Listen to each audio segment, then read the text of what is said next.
Finally in double digits, especially after yesterday with those heavy Tabata front rack and Anderson squat, front rack holds and Anderson squats. This workout is a 7-minute EMOM.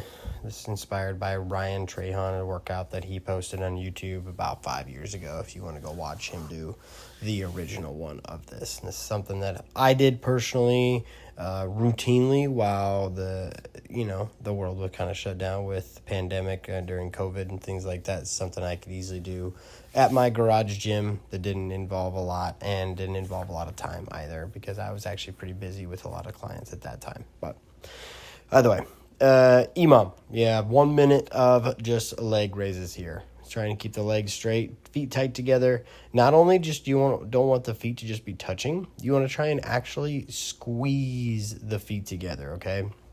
Using what's called as adduction, moving the bodies, and tightens up the lower core all the way through the lower diaphragm and through the pelvis and hips, and then it tightens everything up going back. Also, you notice how when I extend my legs down, as I keep my lower back into the floor. If you can't keep your lower back down, that is perfectly okay. Just don't go down quite as low when you do each one of those reps, so you can keep the feet up. Next up, Russian twists, going back and forth. You can always add weight to these if you want a little bit more of a challenge. For me, I try and fight the balance, keeping my legs tight together, moving through with everything. Now, see how I had somebody roll me into that ball? This is a 20-pound medicine ball. Again, like I said, you can always add weight to this. You do not have to. Certainly, you can always go to the option where you're doing just the body weight. To make this a little bit easier on yourself, rather than doing both feet together, you can always let one heel go to the floor, picking up that opposite leg, and then alternate maybe every 10-15 seconds or so, trying to move through. Or maybe you're more of a rep person, you like to do 10 reps switch sides, 10 reps switch sides, and so on. But that way you're still keeping that uniformity on both sides, keeping everything even. You don't want to just build one side more than the other as you do this. Trying to keep everything tight, working all the way through. Coming through this second minute, you can already see that I'm really starting to feel this one. After the Russian twist, moving into what's called is just a regular old crunch. Now, this is a little bit different crunch. I like to think about more of my sternum and chest going straight up versus crunching and making that lower back round. I'm not putting a ton of tension on my neck or anything. I'm really just trying to think about my chest and sternum going straight up to the sky as if there's a string that kind of tied it straight on that line versus going to that roundedness. You get a little bit more core engagement with this one and way more control. And most of the time when you're moving, lifting, doing things, even if it's V-ups, sit-ups, deadlifts, things of that nature, the spine is typically more in a straightened fashion and not in a curved fashion. So building the strength in that way will transition quite a bit more. That being said, doesn't mean that a curved spine can't be strong or isn't trained. Certainly do a bunch of hollow rocks and things like that tighten that up. Coming through this midpoint, through the halfway round here, if you get through this portion, this will be halfway.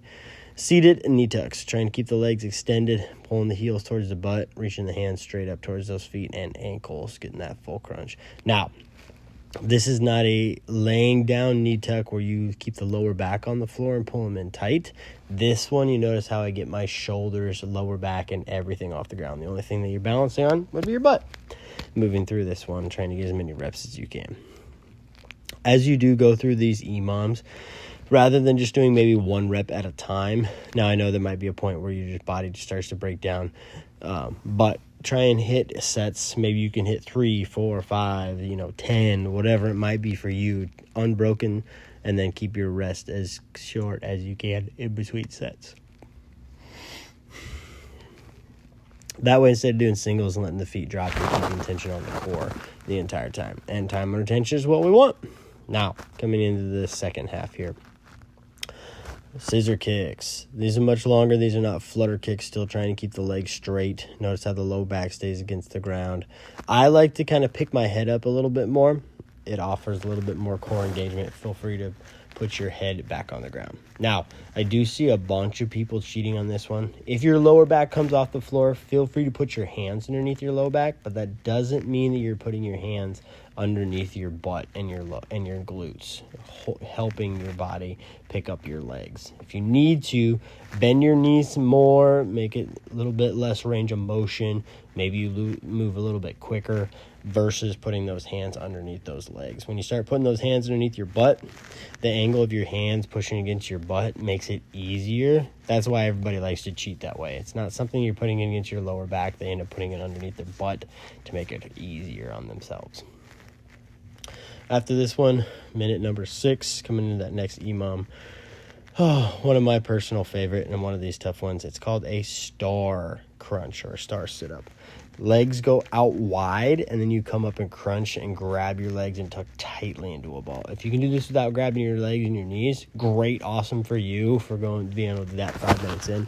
I was not able to do that. But this one working on a little bit more of that lateral movement rather than moving in one straight line constantly like we always do.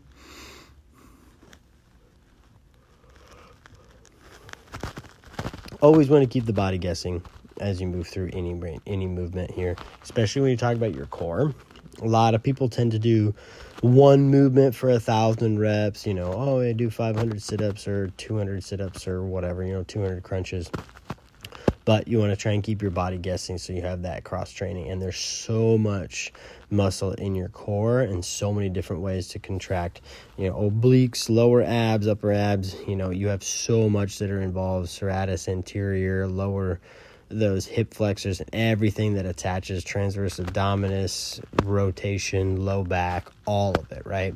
So trying to really hit all of it. Bicycle crunches, keeping the feet down low to the floor. A lot of people start to let the feet rise up high off the ground. It's not something you want to try and do. That way you keep that lower back tight though. So if you need to, feel free to keep the legs up a little bit higher, only if it's aiding in keeping your lower back down.